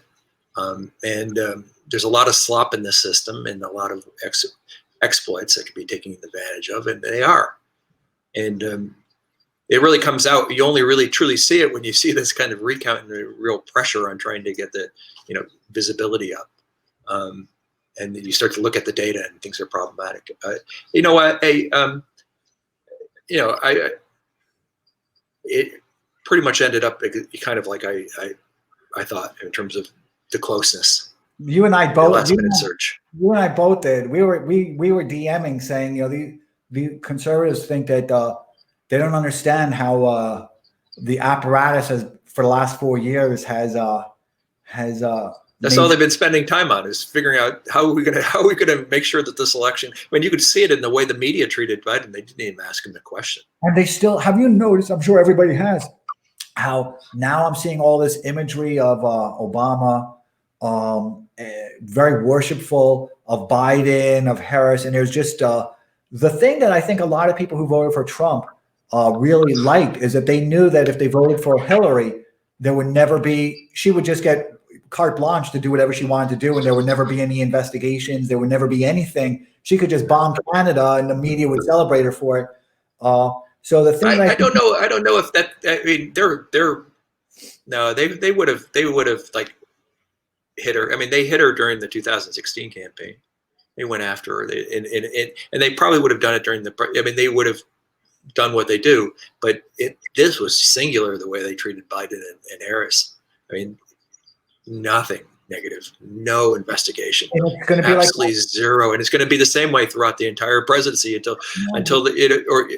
to the extent that they think that Trump's not a menace anymore, but he's going to and the right isn't a menace, and it's going to be a menace, right? It's going to be there, and they won't cover it. They won't put any pressure on it. We're going to continue to the next question because it kind of there's continuity to what you just said. So D-Blockade 871 in. Thank you so much for being here. You need to have a picture. I like looking at the pictures, particularly if it's like of a puppy or something. So D-Blockade 871 in says Trump will win either way. Half the country will follow Trump, others will follow Joe, but Trump will win, I suppose. So they're saying that either way, Trump wins because even if he doesn't retain presidency, he's still going to have a very vibrant movement. John, what do you think? Oh, I mean, I think the right's going to be there. I mean, it's going to continue to tribalize, and Trump will be a central participant in that. And then the left will continue to tribalize, and Biden will be caught in the center and be attacked from all sides, from the left and from the right. And he's not on the network. He didn't. I mean, they turned off Twitter, for God's sakes. They didn't do anything online, and it's gonna be like they're gonna be blindsided by these attacks constantly, and disruptions, and it'll be in the street, it'll be online, it will be staged events and things like that will constantly derail the presidency. It's inevitable. So we're going to continue on. So Axel Rohr, I get to defend myself sometimes too, right? So says, LOL. Adam admits there is voter fraud and yet is not in the least bit alarmed by it and maintains, whatever they say, D-spot, maintains the spot. So I am alarmed by it. I'm very alarmed by it. And again, like I said, I'm glad that Ali's got Stop the Steal and some of the other people. I think Nick Fuentes is doing it now and a few others. And these are people that I don't necessarily I don't even find myself in agreement with much. But I'm just appreciative of what they're doing because they're asking good questions, and you can't get good answers unless you ask good questions. And I like also that they're asking it kind of the interrogatories are broken down into very little pieces, so they know that they can't just say, "Hey, was there fraud?" Right? They know that they've got to piecemeal it into very little, kind of Socratic. One question builds on another question, builds on another question. So I disagree with what you're saying. You're saying I'm, not in favor of it. And I disagree completely. So I'm going to scroll down a little bit. And John, what do you think about that? You're kind of a neutral guy like me in the middle. Yeah. No, I mean, there's so many ways that the establishment, the current system is broken, and we're not even addressing the fixes. We're trying to, the establishment just doubles down in their defense of the broken system. And so we see all these problems with the election system, but no one's, saying, okay, we got to reform this. We're going to make it better. It's just like it's doubling down saying, believe it, believe it. This is the way it works. You have to believe, and any questioning of it is heresy. So, I mean, I'd much rather see things fixed, and trying to create a kind of get people to opt in to the system, right? Get people to vote with their feet. But why don't we do that? Why can't we do that? A confident country would do it. You'd build something that people would opt into, that people would want to be part of. So John Bender Jr., thank you so much for being here. It says, you thought there would be fraud. They're saying that to me, and they're also saying it to John too, right? So I'll respond a sliver to it, and then I'll let John respond to the whole of it. Yeah, of course there was going to be fraud. If you call somebody Hitler for 4 years, and it's interesting, and I'll let John talk about it, so please do while I scroll through more questions. But one of the things I've noticed is, and I discussed this with Paul Godfrey, and I'm definitely going to discuss it with Jack Posobiec, is that people have become so atomized, right? And it's like they're going through like this centrifugal force, and they've been so atomized, and they're so solipsistic now, particularly even more because they're all locked away in their home, that words, there's not even an agreement on what words mean anymore. So yeah, I thought there was going to be fraud because the elites have been for the last 4 years broadcasting these beacons, like I said before, and all of them, the net result of all of them was it's the only way you can it's ethical to relieve yourself of this displeasure of this worst nightmare of Winston Smith's rat. It's okay to cheat your way out of your exposure to the rat. So if that's your worst fear, is that it's the rat. For some people, it was LGBTQ persecution. Whatever it is, those beacons were really effective. And so that the media was clearly saying it's okay to cheat to relieve yourself of that imminent threat. So yeah, of course there was going to be fraud. I think this is the worst case of fraud perhaps in American history, because it's never been so instrumentalized. John, I spoke a lot about it. Now you speak, please.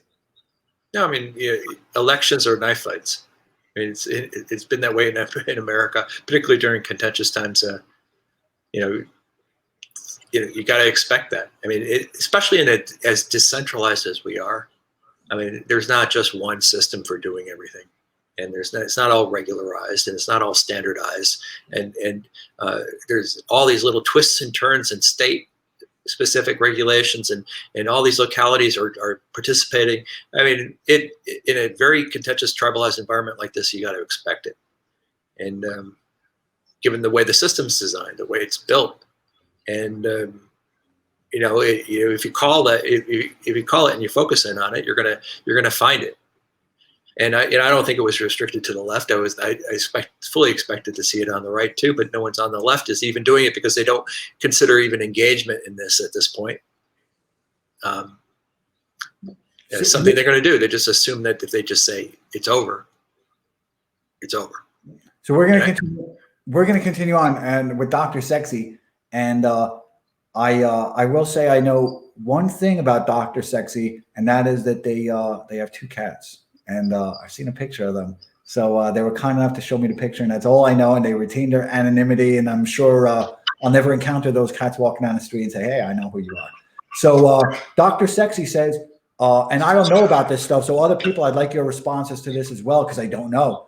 Dr. Sexy says, Trump used the Ron Paul apparatus that the establishment tried to stop. John? What does that mean, though? Do you understand the question, or maybe I don't understand the question? I do have a sense of it because Ron Paul did have a lot of the dissenter, the more peaceful type of people. If I recall, him and Kucinich both tried to broker a peace with Gaddafi. Oh yeah, the libertarian dissent. Yeah, that's all been absorbed into Trump. It's one of the wings. Like I said, there isn't one way of agreeing on everything. That's just a portion of the insurgency, a portion of the open source effort here. Yeah, they got absorbed in, and if that was what we're answering there. Yeah. So thank you so much for being here. And here's an interesting point, and I think Generator 16 made it yesterday in their own way. And Texas Renegade, and I can't really see the picture, but Texas Renegade, I think that's your microphone, John. So Texas Renegade says, I'm not touching it. I'm not doing anything. Yeah. Okay. Then it's your plants. It's a little shop of horrors, and they're they're messing up your microphone. So Texan Renegade says 2 presidents, and Generator 16 says something I was thinking about today, and I didn't respond to it when they said it yesterday. But they said there's 2 popes, and I thought about that. That's really interesting because this is a papal schism. Isn't this a papal schism? Yeah, but we saw something similar with Not My President. Remember that in 2016, 17? Saw that everywhere. Yeah, but this is much more pronounced. Yeah, well, there was actually I mean, Hillary kind of fell apart and headed to her vacation homes and disappeared. But I mean, Trump's going to be out there actually spinning and spinning and spinning. I mean, he needs to. I mean, because that allows him to continue to have the insurgency at his back when he's under pressure in the courts and everything else, and he can continue to raise money against that continue to keep the organization going, keeping his legal defenses going. So it's a matter of life and death for him. He has to be there. He has to be out there. And so, yeah, it's going to be different. I mean, having somebody who says, look, we're now going to be in a world where people claim that the election was stolen. And Stacey Abrams did it in Georgia. She created now she's a national figure because she said she was, the election was stolen from her, and that now she raises money on a national stage, and she's able to play kingmaker in a state. We're going to go on because there's a lot of interesting questions, and Generator 16 says something. I would like to get your comment about it, because I read all of John's blogs, and I hope everyone follows him. It's John Robb on Twitter, and then there's a link to his Patreon there. And before the world came to Substack, which I'm not that big of a fan of, and I like Patreon. To be honest with you, I think I found a lot of really good content from. I like the way they recommend stuff, recommendation engine, and you can be anonymous on it, which I really like. While as Substack, I don't think allows the consumer to be anonymous on it, which creates new problems if ever there's a identity theft, which happens a lot. So Generator 16 says the Trump News Network would take over. In early 2016, John was commenting that one of the vulnerabilities of Trump was that he didn't create his own technological platform to broadcast his messaging, and what he did is co-opted Twitter. So John. And Fox, yeah, he relied on them, but he was still vulnerable because he didn't build his own technology platform. And I don't know if he has the management chops to pull that off. So, looking at me, he's a real estate guy, and it's a different skill set than running a media empire. And so, yeah, it was one of the big weaknesses on the right and it continues to be on the right, and particularly with Trump, is that they never built an alternative, kind of a technological platform that would continue to get their message out. And the thing is, it's not, people say, oh, yeah, it should be Parler or whatever, but those things are just, direct competitors with the existing stuff, and they're small compared to a globe spanning alternative. What you need is something new and something different. And there was plenty of ways to do that, but they just never pulled it off. So I think one of my most beloved people, unfortunately, has left his body. And that was Reece Schonfeld, and he co-founded CNN with Ted Turner. And it is conceivable. It was Ted Turner's kind of like idea, right? And then he needed, Reece to execute on it and to operate it. But Trump does have a lot of money, so he could be that Ted Turner. Oh no, sure, he can be. He knows how to get media attention. He knows how to get out in front of stuff. He's very effective as that. And doesn't he? But if he can co-opt Fox, right? Does he need to build it up? Fox is done. No, let me tell you, Fox is done. I can tell you why they're doing what they're doing. Right. Because they've been excluded from China's money.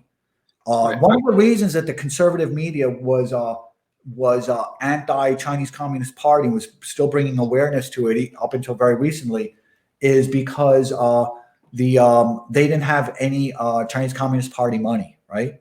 While as all the others did. And so much so that Fox, the parent company, had to spin out one of its assets in order to take in some money. And now they're definitely becoming much more aligned, what you would call tribal alignment or whatever you call it. With China, and that means anti-Trump, right? I mean, I'm an expert on it, so I can tell you. I see the messaging that they're sending out, and they're already very helpful in erasing the timeline within their conservative kind of constituents of Chinese Communist Party. So let me distinguish Chinese Communist Party's culpability and criminality with the virus. And I'm kind of, as a lot of people here know, I'm kind of an expert on it. I don't discuss it too much. So, and also the World Health Organization's violations of international health regulations that were built in 2005. So, no, I know exactly what Fox is doing. Fox, people are saying, well, they're going to lose revenue. They don't care because they're going to get it back from China. Trust them. So here is an interesting question. So thank you very much, Cliff Milner, for being here. And I'm going to start ripping through everyone's questions. So, John, you're in a speed round. We were going to go for half an hour. This is awesome. So Cliff Milner says, are companies capturing tribal network messaging? Yeah, they're going to try to co-opt it, embrace and extend it. But is it coming from the corporations and then cascading down where they're initiating these messaging? Or are they taking messaging that's out on the street and bringing it into their own brand? Correct. They're taking from the network. The network's doing the innovation, and they're adopting it. They're embracing it. I don't think they'll be able to use the kind of Microsoft strategy of dominance, where they'll embrace the standard and extend it and make it their own, and then those extensions are exclusive of what was in the past. No, they're aligning, and they're taking that messaging and incorporating it into their products, and incorporating their hiring and the way they do business. And that's an alignment process. But so how much of Black Lives Matter, and I'm not talking about the cultural issues of it, because, that's so complex and so nuanced. So removing ourselves from just the cultural issuurs and a significant. Yeah, anti-racism is bigger than BLM. It's like a larger tribe. Yeah, BLM's a component, and it's a very valuable brand, probably worth a couple billion easy. So how much of that was just a marketing campaign that the big companies sent downward, looking for consumers, or did they just see the velocity of that was going on in the real world and then just bringing it into their brand? Because I assume that the megacorps were pushing that down to be disruptive, and you're saying that. No, they're trying to do that to avoid disruption. And avoid being on what they could consider the wrong side of history, right? So, they're adopting it, bringing it inside, and they're saying, okay, if we all align and all folks, march in the same direction, we're safe, and that this gives us protection in the future. Yeah, that's what alignment does. If you align with the Chinese Communist Party and you say nothing bad about them, you're not going to be singled out and destroyed. So I'm going to ring the bell.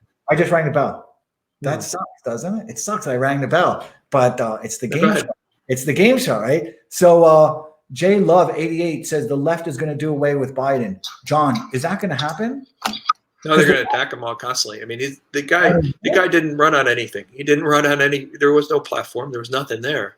I mean, it's a non-campaign. I mean, he was just basically, I'm not Trump. Have you seen the people that he's been bringing into office? Now he wants to bring in Rahm Emanuel, and I mean, these are just bad, crooked. The hardcore old school establishment folks, right? And that's what Harris is from, that in the San Francisco establishment, right? I mean, so that whole crowd is going to be hardcore, hardcore politics. What's your answer to J Love 88? And J Love 88 again says left is going to do away with Biden. Everything that they try to do is going to be hammered from the left, from the tribes on the left. And what it means, do away with them is make them totally ineffective. So they won't be at his back. They'll be on his back. It's a big difference. And the right's going to be tribalizing and disrupting everything he does going forward. And particularly if they retain the Senate and put pressure on the senators. So there's no going forward for Biden. Wow. I don't know. That's so interesting, because I would imagine something different, but that's what makes our conversation and the conversation here with everybody else so interesting, because we all have kind of a different vision, but it's going to happen one way or another. It's like, you think he's going to be effective? Yes, extremely effective, because I think the media will roll out the red carpet. They've already done it, and the left is now going to be persecuted by the left. I think it's going to all be channeled. It's one of the reasons I'm really excited about speaking with Jack Posobiec, because well, actually he corrected me, so it's Posobiec. But I'm going to say Posobiec. I'll get used to saying Posobiec, I guess, after a while. But so I think they're going to start being utilized as well to attack the non-compliant left. Okay. And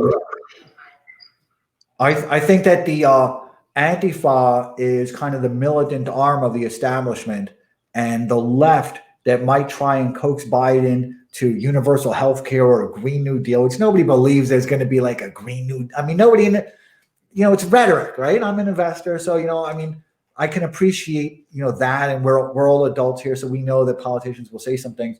But the left really believes that there's going to be this type of thing beyond just its rhetoric. They really genuinely believe it. So I think that the Antifa will have to beat the left up that thinks that really demands a Green New Deal and a Green New Deal, and they're very smart, so they'll see what it looks like. Antifa will just attack them next. You think they could get it by the Senate if the Republicans retain control?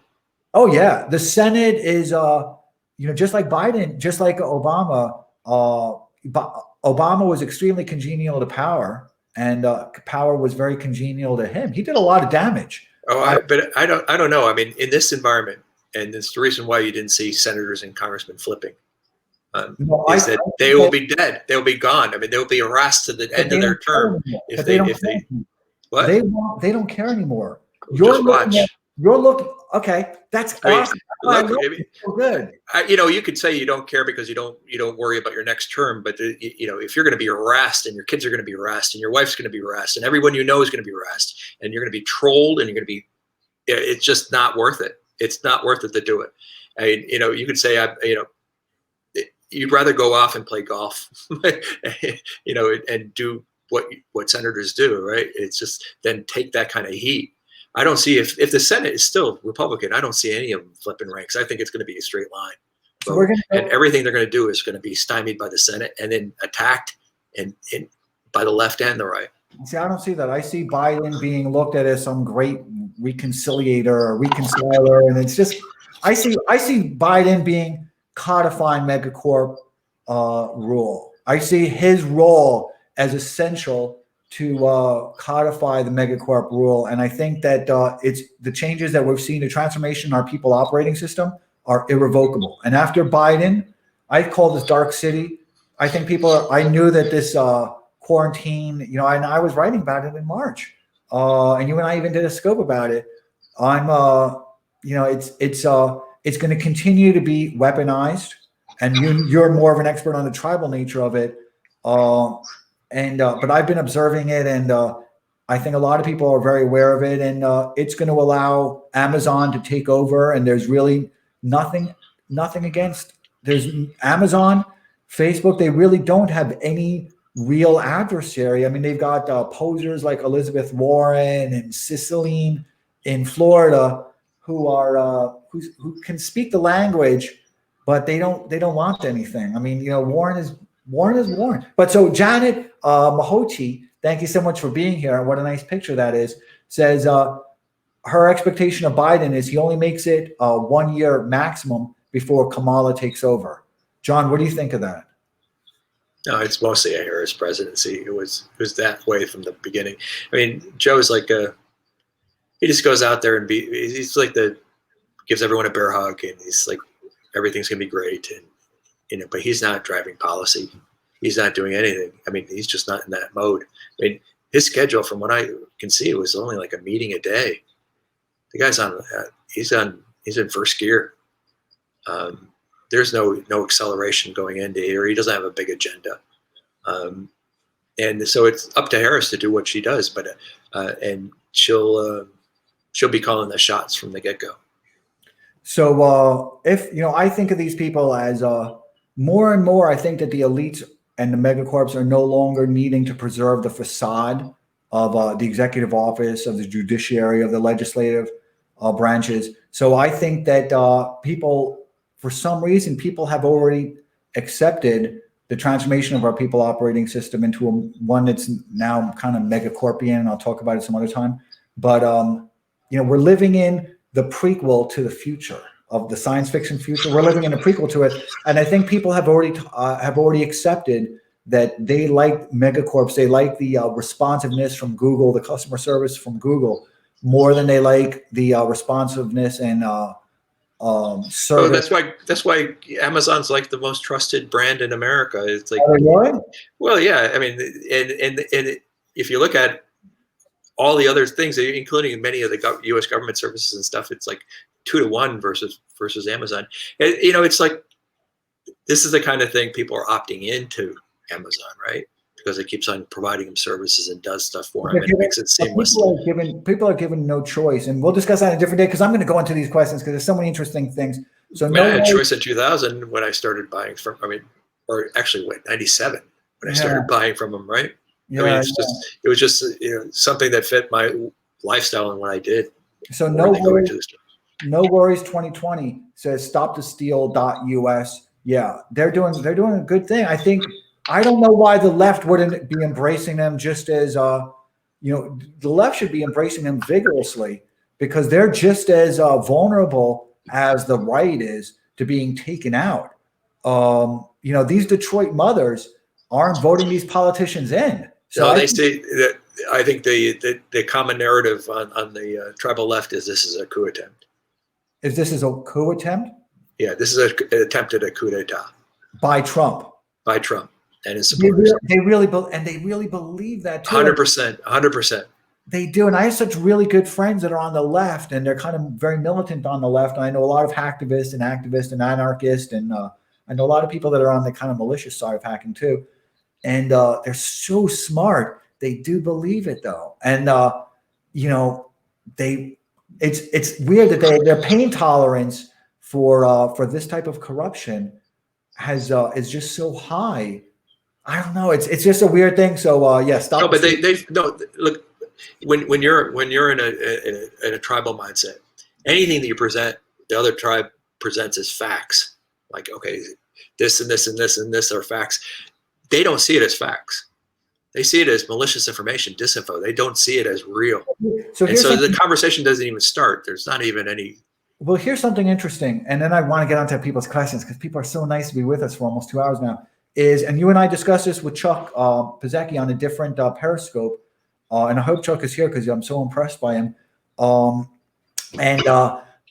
was observing how I keep a log. A lot of people know this. I keep a daily log of. I call it the COVID log, but now it's kind of much more comprehensive because it includes Black Lives. It includes everything. I call this the fastest roll-up of power in history. And I wanted to record it because I think someday people will be very interested in how the prequel to science fiction movie occurred, right? So I'm writing the prequel, in fact.